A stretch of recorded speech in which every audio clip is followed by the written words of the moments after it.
মই তোমালোকৰ ইছলাম ধৰ্মক বহুত শ্ৰদ্ধা কৰো, মই বহুত ভাল পাওঁ। আমি তোমাদেৰ ইসলাম ধৰ্ম অনেক শ্ৰদ্ধা কৰি, অনেক ভালোবাসি।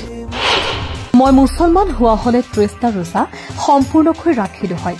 আমি যদি মুসলমান হইতাম আমি 30টা ৰোজা ৰাখতাম। মুছলমান লোকসকল কিমান ভাগ্যৱান, ইছলাম ধৰ্ম পাইছা তোমালোকে। তোমরা কত ভাগ্যবান, না চাইতে মুসলিম ধর্ম পাইলাইছ, আর আমরা চাইও মুসলিম ধর্ম পাই না। তোমালোক সকলোকে কৈছো সম্পূৰ্ণ 30টা ৰোজা সম্পূৰ্ণকৈ ৰাখা। সবাই ৰোজা ৰাখবা 30টা। হয়, পবিত্ৰ ৰমজান মাহত সামাজিক মাধ্যমত ভাইৰেল এগৰাকী হিন্দু যুৱকৰ 30 ছেকেণ্ডৰ এটা ভিডিঅ'। যিটো ভিডিঅ'ত যুৱকজনে ইছলাম ধৰ্মাৱলম্বী লোকসকলৰ ৰোজাক লৈ দেখা গ'ল প্ৰশংসা কৰা।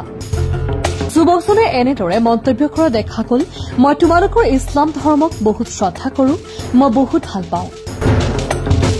মুছলমান হোৱা হলে 30টা ৰোজা সম্পূৰ্ণকৈ ৰাখিলো হয়।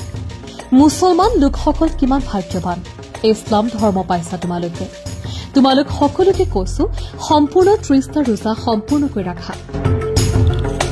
আনহাতে হিন্দু যুৱকজনে ইছলাম ধৰ্মাৱলম্বী লোকসকলৰ ৰোজা সন্দৰ্ভত মন্তব্য কৰা ভিডিঅ'টো এতিয়া সামাজিক মাধ্যমত হৈ পৰে ভাইৰেল। আমি তোমাদের ইসলাম ধর্ম অনেক শ্রদ্ধা করি, অনেক ভালোবাসি। আমি যদি মুসলমান হইতাম আমি 30টা রোজা রাখতাম। তোমরা কত ভাগ্যবান, না চাইতে মুসলিম ধর্ম পাইলাইছ, আর আমরা চাইও মুসলিম ধর্ম পাই না। সবাই রোজা রাখবা 30টা। রোজা রাখো, নামাজ পড়ো হে মুসলমান।